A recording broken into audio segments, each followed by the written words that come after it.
Hello everyone, आज हम playlist के स्टडी का खजाना में धीरे धीरे करके क्वेश्चन नंबर 40 पर पहुंच चुके हैं counting wise.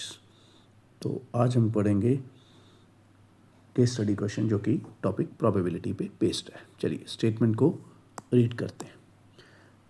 N octagonal prism is a three-dimensional polyhedron bounded by two octagonal bases and 8 rectangular side faces. It has 24 edges and 16 vertices. तो ये तो सारे इसके डायमेंशंस लिखे हुए हैं, अभी कितने एजेस हैं, कितने वर्टिसेस हैं, ठीक है। तो अभी इसका कोई खास यूज़ है नहीं, आगे चलते हैं। The prism is rolled along the rectangular faces and number on the bottom face touching the ground is noted, ठीक है। Let capital X denote the number obtained on the bottom face and the following table gives the probability distribution of capital X. Based on the above information, answer the following questions. Find the value of P. तो अब आते हैं main मुद्दे पर कि question क्या demand कर रहा है। देखिए, P फाइंड आउट करने को बोला है, तो प्रोबेबिलिटी डिस्ट्रीब्यूशन का क्या रूल है कि भाई ये जितनी भी प्रोबेबिलिटीज़ हैं, ये सारी की सारी इनका सम क्या होता है, 1। तो मैं यहाँ पे लिख भी सकता हूँ, ये फॉर्मूला है कि sum of all probabilities in probability distribution chart is always 1। तो इसको बेस बनाकर मैं आगे चलूँगा। तो अभी मैं इनको ऐड कर रहा हूँ। P + 2P कितना हो गया, 3P + 2P 5, 6 + 2 8 और एक ये मैं ऐड कर लाता हूँ 9P, ठीक है। पहले मैंने P वाली टर्म्स को ऐड किया, अब मैं P² वाली टर्म्स को ऐड करूँगा। ये वाली है P² वाली, देखिए P² + 2P² कितना हो गया, 3P², और ये हो गया 7P², मतलब 10P², ठीक है। तो इस सारी रो का जो सेकंड रो है, इसका सम क्या है, 1 के इक्वल। तो अब ये क्वाड्रेटिक फॉर्म हो चुकी है। इसके फैक्टर्स बना लेते हैं। इसके फैक्टर्स हैं भाई 10P - 1P, ठीक है। तो ये तो जनरल सा काम है, इसको तो हम आराम से कर सकते हैं। ये आ गया, यहाँ से P की दो वैल्यूज़ आ गई, एक -1, एक आ गई 1/10। तो 1/10 को तो हम रखेंगे, -1 को नहीं रख सकते। अभी क्यों नहीं रख सकते, क्योंकि ये क्या है, प्रोबेबिलिटी, और प्रोबेबिलिटी नेगेटिव नहीं हो सकती। तो इसका मतलब हमारे लिए P की वैल्यू जो है वो 1/10 है। तो इस तरह से हमारा फर्स्ट पार्ट ओवर हो चुका है। चलिए सेकंड पार्ट को करते हैं। Find probability when random variable is greater than greater than 6, ठीक है। प्रोबेबिलिटी फाइंड आउट करनी है जब x क्या है, 6 से बड़ा। तो x 6 से बड़ा कहाँ पे, यहाँ पे, ठीक है। तो मैं यहाँ पे अगर डिटेल में लिखूँ तो मैं प्रोबेबिलिटी ऑफ x = 7 और प्रोबेबिलिटी ऑफ x = 8 दोनों को ऐड करूँगा। प्रोबेबिलिटी ऑफ x = 7 कितनी है, ये रही 2P²। प्रोबेबिलिटी x = 8 पे कितनी है, ये रही 7P² + P, ठीक है। एक बार दोबारा से देखिए, मैं इनको दोनों को ऐड कर रहा हूँ, तो ये बन गया भाई 9P² + P। मगर P की वैल्यू जो भी हमने निकाली थी, P की वैल्यू क्या निकाली थी, 1/10, वो इसमें फिल करनी है हमने हर एक पार्ट में, ठीक है। ये मैं फिल करने वाला हूँ अभी। ये देखिए, ये आ गया 9/100, ये आ गया 1/10, LCM आ गया 100, तो ये आ गया 19/100।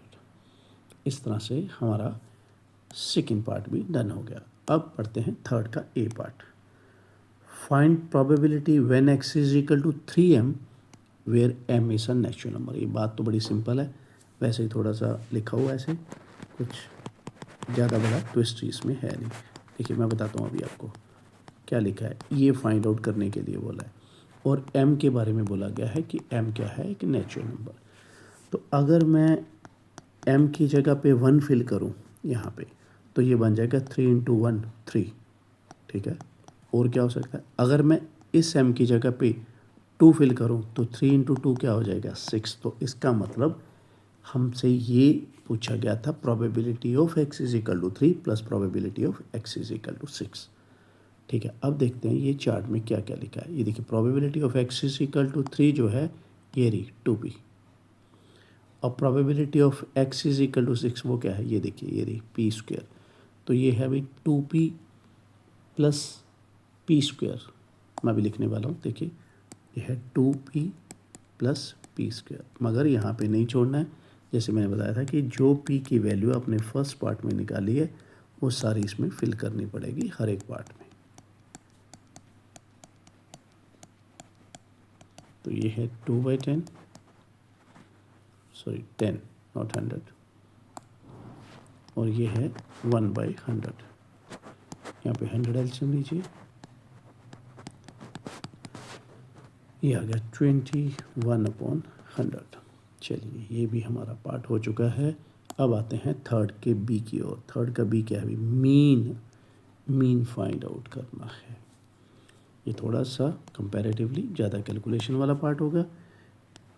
मीन फाइंड आउट करना है।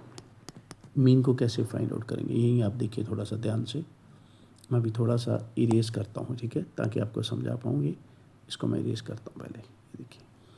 अब सुनिए कि मीन के लिए फॉर्मूला क्या है कि हर एक रैंडम वेरिएबल को उसकी कोरेस्पोंडिंग प्रोबेबिलिटी के साथ मल्टीप्लाई करना पड़ेगा। जैसे यहाँ पे मैं 1 को करूँगा p से मल्टीप्लाई, फिर डालूँगा प्लस, फिर 2 को करूँगा 2p से मल्टीप्लाई, प्लस 3 को 2p से, प्लस ऐसे ही। ठीक है, तो इस तरह से ये हमारा बनेगा। मैं थोड़ा सा इसको जूम करके, क्योंकि मेरे को ये दिखना चाहिए भाई। ठीक है, मैं कोशिश करता हूँ, ऐसे करता हूँ, यहाँ साइड पे लिखता हूँ। ठीक है, यहाँ पे इजी रहेगा मेरे लिए। थर्ड का भी यहाँ करते हैं, चलिए। ठीक है, अब मैं डायरेक्ट लिखने वाला हूँ। जैसे मैंने आपको बताया था कि 1 को p से मल्टीप्लाई किया, मैंने p लिख दिया। 2 को 2p से मल्टीप्लाई किया 4p, और मैं क्या निकाल रहा हूँ, मीन। ठीक है, ये मीन के लिए चल रहा है। फिर मैं यहाँ इसको मल्टीप्लाई करके लिख रहा हूँ 6p, फिर प्लस इसको मल्टीप्लाई करके लिखूँगा 4p, इन दोनों को मल्टीप्लाई करके 10p, इन दोनों को मल्टीप्लाई करके 6p स्क्वायर, 14p स्क्वायर। उम्मीद है आपको समझ आ गई होगी। इनको मल्टीप्लाई करके 56p स्क्वायर प्लस 8p। अब इनको मैं ऐड करता हूँ, ठीक है, जो लाइक टर्म्स हैं। देखिए कौन कौन सी। ये जो p वाली ऐड करूँगा पहले मैं, ये p है, 1 और 4 5, 6 11, 4 15, 10 25 और 8 ये वाला भी 33। ये हो चुका है 33p, प्लस अब मैं ऐड करूँगा p स्क्वायर वाली टर्म्स को। एक तो इसको उठाऊँगा मैं 6p स्क्वायर, ये 20 हो गया, और उसके साथ ये क्या है 56, मतलब 20 और 56 कितने हो गए भाई, 76p स्क्वायर। ठीक है, अब p की वैल्यू हमें ये वाली रखनी पड़ेगी। जैसे मैं हर एक पार्ट में मैंने आपको बताया कि p की वैल्यू 1/10 फिल करनी है इन दोनों में। यहाँ पे मैं कर देता हूँ पार्टीशन। चलिए 33 इंटू 1/10, 76 इंटू 1/10 का स्क्वायर, 33/10, 76/100, 100 एलसीएम आ गया।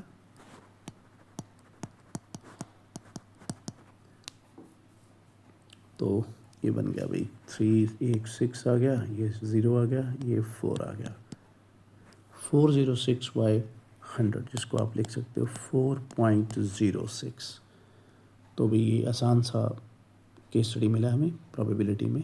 ठीक है, तो इस केस स्टडी में जो प्लेलिस्ट हमारी चल रही है केस स्टडी का खजाना वाली, इसमें हमारे काफ़ी केस स्टडी हो चुके हों, और इसी तरह से चलते भी रहेंगे। आगे आगे मैं क्वेश्चन बैंक के करूँगा क्वेश्चन इसमें, और सैम्पल पेपर्स या जो भी CBSE या पंजाब स्कूल एजुकेशन बोर्ड के, वो इसी में मिलेंगे आपको।